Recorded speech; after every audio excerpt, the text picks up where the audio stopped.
Hey, what's up, my people? How you guys doing? It's your favorite girl B, and today you're welcome to yet another episode of our love, date, and relationship series. Of course, trust me to bring to you guys tips that can help you maintain your relationship or your marriage, at most your situationship, or whatever you find yourself in these days, or whatever it's called. All right, guys, let's go right into it.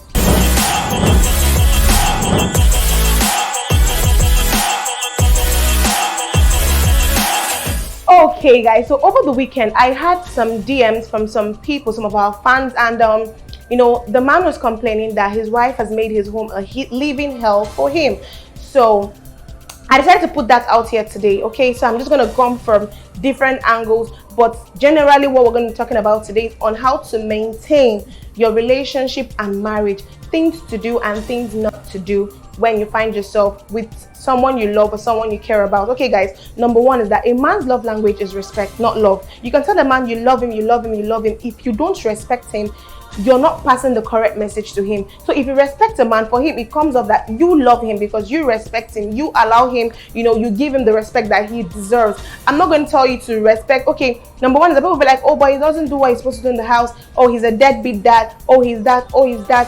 I mean, a man who provides, a man who is a father, a man who is a husband to you, a man who does everything he's supposed to do, a man who respects you, a man who covers you, covers your children. The least you can do is to respect him. Sometimes we women, maybe when a man makes a mistake or he doesn't get something right, instead of you to correct and love, you start from where your children, your kids are. You start to raise your voice, you start to insult, you start to use abusive words on him, sometimes in public places, no longer in the presence of your kids. You're already imprinting a bad image. Like you're already putting things in those kids that don't need to be there. Do you understand? Like, those kids don't need to see you and your husband, like you and their dad, exchange words or be violent to each other or use abusive words on each other. It's a wrong foundation you're laying in the hearts of those children, because they're going to grow up tomorrow to become people's moms and people's dad. And one of the why family is a very important trademark in the society is that is the bedrock to build character development in children. The character they see their parents portraying is one of the first characters they pick up and display out there. And if you leave such a bad footprint in their heart, you're already laying the bad foundation for them already. You're already putting them at a disadvantage in life already. So try as much as possible and limit you and your husband's quarrels, your arguments, limit it to your bedroom. Do it while the kids are not aware. Example, growing up, I never knew that my parents used to have issues or argue, but now I've come to a certain age and I'm like, oh, mommy, I was going to ask you, because I'm coming to the age where I have to start asking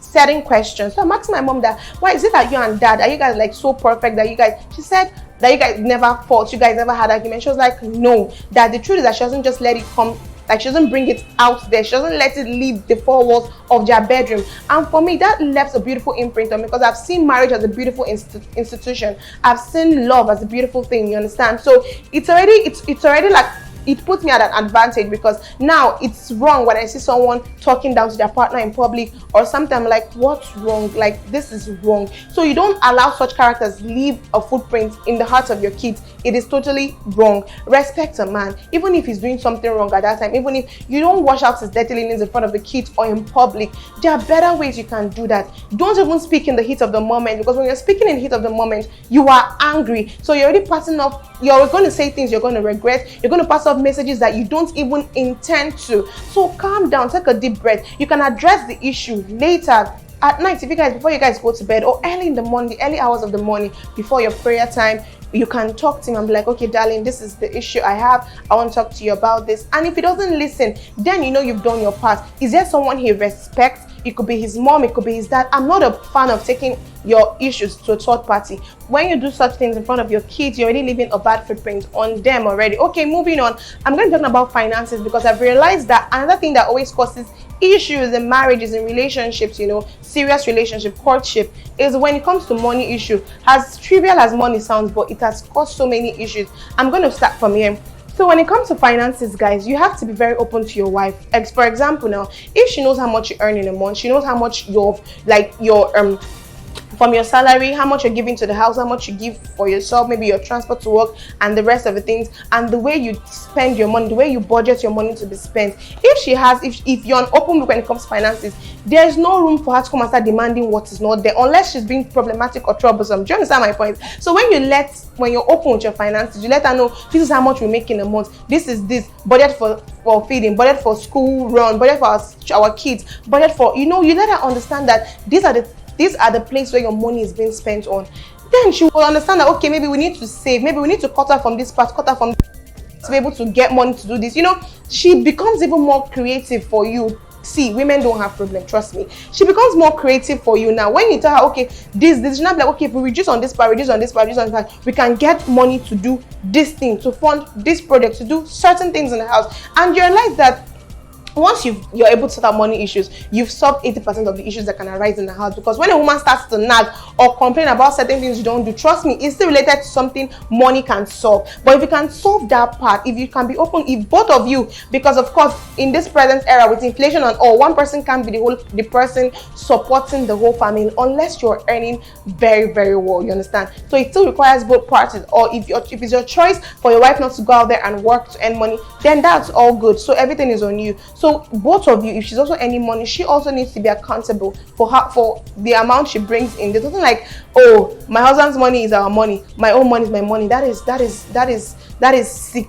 It's nonsense. It makes no sense. That's why it's called a partnership. Two becomes one. So what you're getting, what she's getting, one into one account. You guys now use it to forge your family ahead, to be able to meet all your needs as a family, guys. And then thirdly, I'm going to talk about nagging. Women, if you've brought up certain issues already, look out if he's trying to make things work, if he's trying to work on those issues. But if you see that he's trying to work on them and you keep talking about every little thing, you bring up his mistakes, you bring up the past, you bring up this, you are giving him room to say, you know what, since I'm working on it, she's still complaining, then to hell with it, I'm not going to work on it anymore. And that's where you get to see unchanged behavior. So what you're still nagging about, you have to keep nagging, because now he's at the point whereby, okay, you keep talking, so keep talking, I'm not going to change anything. So if you see that someone is trying, that you've brought up issues, he's trying to work on it, it might not be as fast as you want, it might not be at the same pace you want it to be, but if he's working, if he's trying to make things right, then give him the room, give him the trust, him give him a long leash, for him to be able to walk up on his own shortcomings. And you yourself too, you're not perfect. Remember, you're not perfect too. So you also have to be accommodating of each other's flaws and try to make things work out for the both of you. And men, I'm not talking about the women now. This is not an attack on the women. You too, you need to love your wife. You need to understand your wife.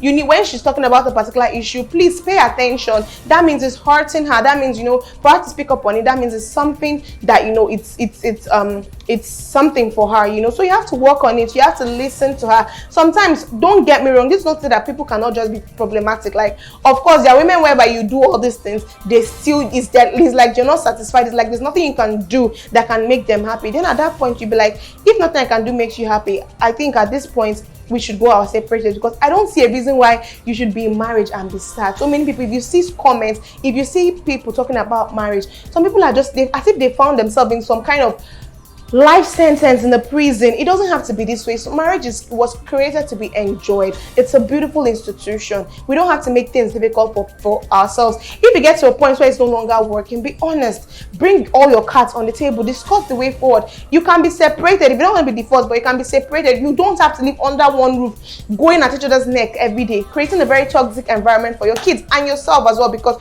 trust me, when things are not okay in the house, it reflects on your personal life. It reflects at your work life. It reflects on your social life. Some people end up being withdrawn. They don't know, just no longer their happy self. Okay, so with that, guys, I hope you're able to pick a thing or two from this episode. I'm still your favorite girl, B, and I'll be seeing you guys next week. But before I leave you guys, please don't forget to comment, share, like, and if you're not following us on social media handles, please do so right now. On Instagram, we'll go by e.com_official. For Facebook and YouTube, we'll go by e.com_official. And for Twitter, we go by EDOTCOM01, all in lowercase alphabet. I remain your favorite girl, B, and I love you guys. Bye, guys.